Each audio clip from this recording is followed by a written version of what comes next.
મહાકાળી પાવાગઢ ઇતિહાસ અને વાર્તા.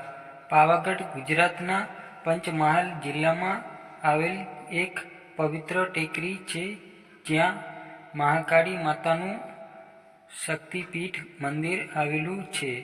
તે ભારતીય 51 શક્તિપીઠોમાંનું એક છે.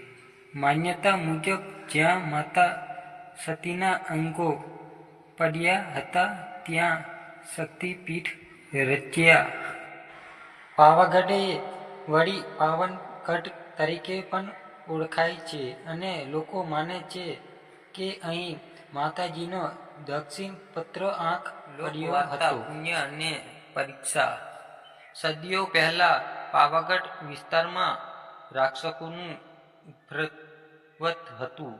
લોકોને અવાજે કે મનમાં શાંતિ નહીં હતી. ભક્તો પોતાના દુઃખ દૂર કરવા તપસ્યા કરતા.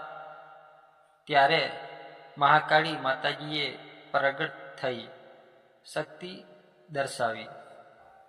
એક દિવસ એક ગરીબ ભક્ત પોતાની સ્ત્રી અને સંતાન સાથે પાવાગઢ ચાલ્યો.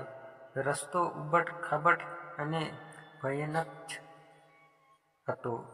પાણી ખોરાકનો ઉપવાસ હતો, છતાં ભક્ત માતાજીનો જપ કરતા ચાલ્યો રહ્યો.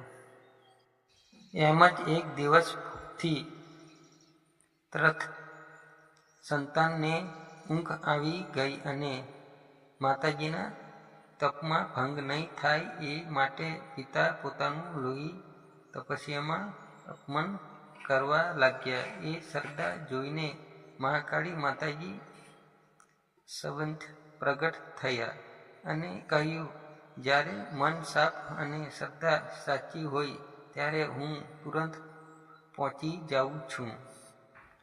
માતા મહાકાળીએ ભક્તને આશીર્વાદ આપ્યા અને કહ્યું, આ પર્વત ઉપર મારો વાસ રહેશે.